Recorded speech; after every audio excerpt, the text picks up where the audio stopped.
nós estaremos falando aí sobre dizer não. Márcia Reis, psicóloga clínica, ajuda as pessoas a superarem as suas dores emocionais e suas crises existenciais através das positivas ações, isso mesmo. E falar sobre o não é algo muito importante, é muito importante. Falar sobre o não é tão importante que faz parte de uma das fases da nossa vida. Isso mesmo, faz parte da nossa vida. Então a gente precisa estar sempre aí aprendendo sobre essa fase que é tão importante, que a gente tem uma fase específica para isso, mas ainda assim parece que essa fase ela não é o suficiente e a gente acaba esquecendo aí no dia a dia da nossa vida, tendo essa dificuldade de dizer o não. Um tema, gente, que é muito atual, um tema que nunca sai da nossa vida, né? Dizer não, como disse anteriormente, é tão importante que faz parte de uma das partes, né? Uma das fases do nosso processo aí de desenvolvimento, de crescimento. E parece que a gente esquece, né? A gente esquece, a gente vai crescendo, a gente vai vivendo e a gente vai tendo essa dificuldade de dizer não. E por que dificuldade de dizer não? Quem mais aí tem dificuldade de dizer não, me diz. Se alguém mais tiver dificuldade de dizer não, coloque aí. Porque a dificuldade de dizer não, ela está fortemente relacionada com a estima, gente, exatamente. Com a nossa autoestima e com a estima frágil. Nós sempre temos medo do que os outros vão achar, do que os outros vão dizer, do que os outros vão pensar. A gente tem medo de não agradar, de não ser bons o suficiente, né? Aquele medo de não ser aceito e não ser amado que começa lá atrás, na nossa infância, isso mesmo. Começa lá atrás, na nossa infância, e parece que a gente esquece que cresceu e vem trazendo esse medo aqui para a vida adulta. Só que quando a gente é criança, a gente tem uma ideia, né? A gente tem algumas preocupações, algumas ideias aqui que a gente daqui a pouquinho vai estar falando sobre isso. Mas nós temos essa preocupação do que as pessoas vão pensar, do que elas vão sentir, né? De como elas vão ficar ouvindo o nosso não. Então nós temos preocupações com o que as pessoas vão pensar, como elas vão se sentir, né, a respeito. E o que a gente faz? Com isso a gente acaba dizendo sim para tudo, a gente esquece, acaba dizendo sim para tudo e dizendo muitas vezes não para nós mesmos, algo que é bem complicado, porque sempre quando a gente diz sim para o outro, a gente está dizendo não para a gente. O que a gente tem que deixar bem claro é que a maioria das vezes, quando a gente faz uma escolha de dizer sim, a gente está entendendo que alguém vai sair com não. Dificilmente os dois lados saem na satisfação. Então a gente precisa estar sempre avaliando isso, percebendo e observando.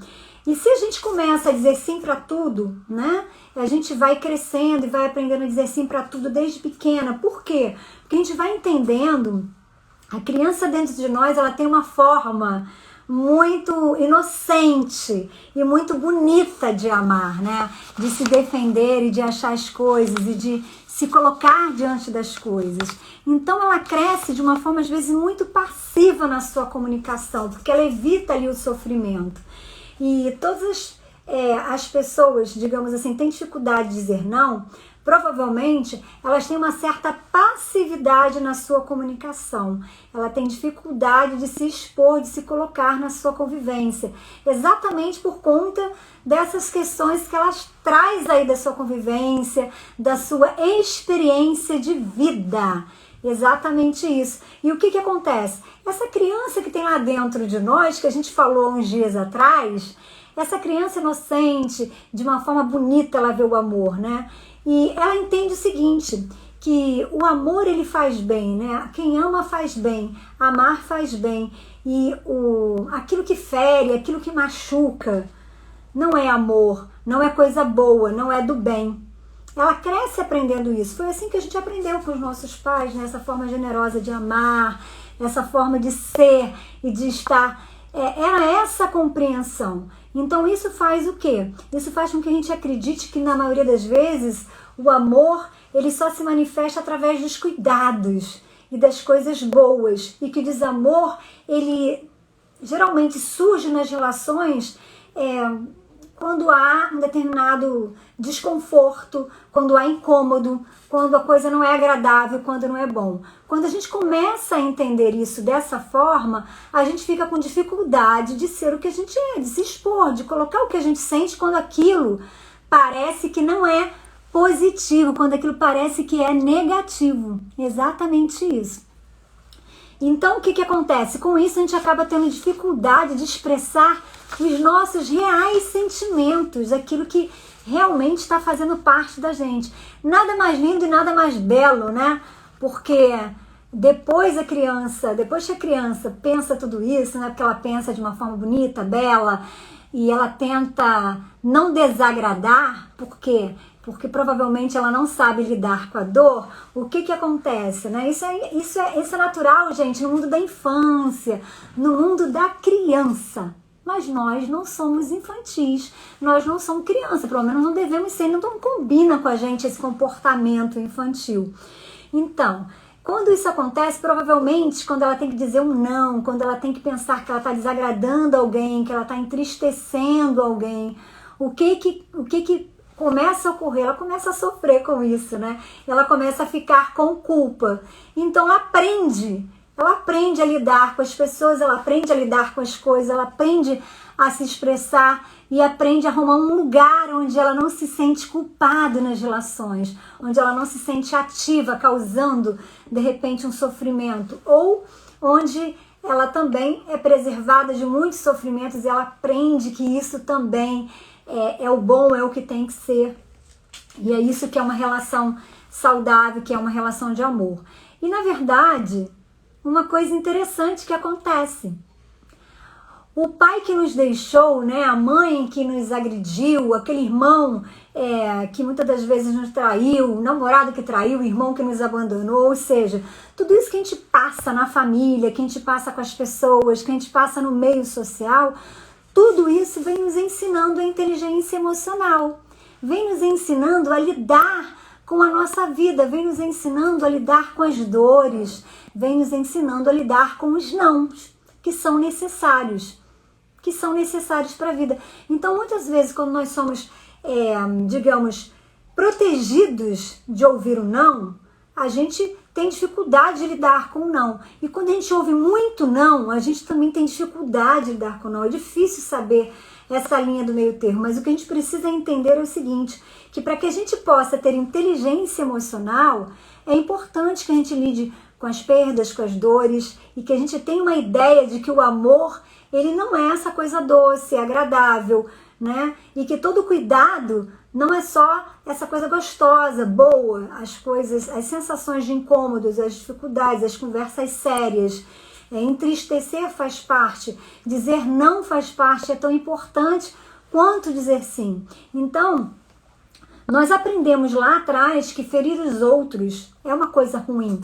E a gente fica evitando, né? Nós aprendemos isso com nossos pais, a sermos generosos, a sempre sermos educados, a dizer sim, a poder ser solícito. E ser solícito é muito bom, ser generoso é bom, mas você não pode ser isso a ponto de você se despertencer. E o que acontece é que às vezes a gente não tem entendimento disso direito e a gente vai crescendo, se despertencendo, concordam? A gente vai crescendo, se despertencendo. Mas o que acontece? A gente cresce e à medida que a gente cresce, gente, a gente vai desenvolvendo, a gente vai se relacionando com as pessoas e com o mundo, a gente vai entendendo que nem tudo que a gente ouviu e nem tudo que a gente aprendeu é o que é, né? É o que é. Então tem que ser assim, então as coisas podem ser diferentes. Só que como? Cada um tem um jeito, né? E a gente começa ali desde as nossas primeiras experiências, primeiras vivências, ter as nossas próprias, digamos assim, percepções das coisas. E é claro, quando você fala alguma coisa que desagrada alguém, é óbvio que o olhar muda, a feição muda, o rosto muda, uma série de situações mudam. E às vezes, e criança é algo muito perceptivo, né? A criança, ela tá ali, ela percebe tudo, ela tá muito ali ligada em tudo, então ela tem uma percepção muito fina das coisas. e está muito atenta. E ela geralmente tem essa necessidade desse retorno, desse feedback das pessoas, de carinho, de afeto, de amor. E ela vai aprendendo isso, como que ela faz para receber isso das pessoas. Não é assim que acontece com a gente? A gente percebe que é isso, a criança gosta de agradar, e quando ela agrada e ela recebe aquele retorno, ela tem uma satisfação muito grande. É assim que ela entende que ela é amada. Então é importante nós, como educadores, como pais também, né, como pessoas que convivem, ensinar para nossas crianças que elas precisam ser mais autênticas, elas precisam lidar mais com as suas emoções, porque nessa de agradar o outro, né, de querer ficar na expectativa do outro, nós ensinamos as nossas crianças a crescerem o quê? Não sendo elas mesmas, com a ideia de que elas precisam ser boazinhas na vida, a vida inteira elas precisam falar o que o outro deseja ouvir. E claro que não é assim que a gente fala para ela, mas a gente fica naquela situação da gentileza da educação a ponto de fazer com que a criança entenda de que ela não pode desagradar, que ela não pode falar sobre o que ela sente, que ela não pode sentir diferente e que ela vai estar sendo egoísta e que isso é feio. E a gente precisa tomar muito cuidado com isso, porque isso vai determinar a forma das suas relações futuras, exatamente. Isso determina a nossa forma de relação futura. Então a gente precisa estar atento para isso, né? Entender que a gente pode ser generoso sim, que a gente pode tratar o outro bem, que a gente deve ser educado, mas a gente precisa ser mais autêntico e aprender a lidar aprender também a lidar com a decepção e a frustração do outro.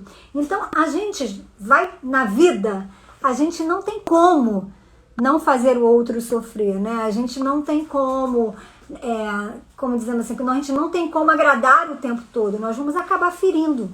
E a gente fere as pessoas por motivos, por mais que a gente se esforce em agradar, em ser assim, atencioso, em ser educado, em ser bons, nós vamos desagradar, nós vamos acabar ferindo. A gente fere quando a gente é ingrato, a gente fere maldizendo, a gente fere traindo, a gente fere enganando, né? E só que a gente aprende que isso não é legal e a gente começa a se culpar. Como a gente tem dificuldade de lidar com a culpa, que é uma coisa que é gerada lá atrás quando a gente faz alguma coisa errada e que a gente percebe que a cara do outro não foi boa porque a gente não agradou, que o outro ficou chateado por isso ou por aquilo, né? O que acontece? A gente fica com a culpa e a gente não sabe lidar com essa culpa. A criança não sabe lidar com essa culpa. E o que ela faz? Ela se desespera diante da culpa. Ela se desespera diante da culpa. Eu não sei se vocês são assim. É fundamental. Ouvir não com frequência na infância pode distorcer, sim, o sim na fase do... Claro que pode distorcer completamente, porque você começa a entender... Tudo, gente, nenhum é assim... Não é difícil você dizer uma fórmula certa de como educar, como você vai educar. Eu acho que o pai tem que educar da forma que ele entende que é a melhor forma possível. E a gente precisa entender que quando você diz muito nãos para a criança, quando ela é criança, ela começa a acreditar que o mundo não é para ela, que tudo é não, que tudo é difícil, que tudo é negativo. E a gente precisa ensinar desde cedo que o não é negativo, não é não. Então, necessariamente, ela não está desagradando as pessoas quando ela ouve um não. E que não poder fazer algo, necessariamente, não é algo ruim. Pode ser algo bom, inclusive muito preventivo e cuidador. Porque senão a criança cresce com essa ideia, né, e vai se tornando um adulto com a ideia de que o não é algo ruim, é algo impeditivo, é algo negativo. E a gente fica aí com esses entraves na vida, com a dificuldade de dizer não para situações que são ruins, né? Principalmente a criança que foi abusada, a criança que teve dificuldade, tipo assim, que sofreu situações. Então ela acaba se sentindo criança muito sobrecarregada, que é obrigada a dizer sim o tempo todo, por exemplo. Ela cresce, né, sendo muito servil, sendo muito útil para as pessoas. É bom que a gente seja útil, é bom que a gente seja servil, mas não a ponto da gente se despersonificar e entender que a nossa vida é em função o tempo todo de agradar o outro, porque senão você esquece de se agradar. E é importantíssimo que a gente entenda, né, essa questão da autoestima mesmo, que você entenda o seu valor, que você entenda desde cedo que você tem o direito de sentir, tem o direito de pensar, tem o direito de escolha, tem o direito de agir. Então, esse medo de decepcionar os outros, essa insegurança, né, que no fim gera uma frustração muito grande e uma irritação própria também, que você fica extremamente insatisfeito, isso atrapalha a gente em todos os sentidos da vida, atrapalha nos relacionamentos, atrapalha num trabalho futuro, por exemplo, se você vai para uma empresa e você querendo ali agradar o seu chefe, fazer as coisas para agradar os seus amigos, e aí você deixa de ser o quê? Você deixa de ser você. Você deixa de fazer o que você precisa fazer para você, você deixa de se posicionar. E aí você quer ser legal com todo mundo, você quer ser o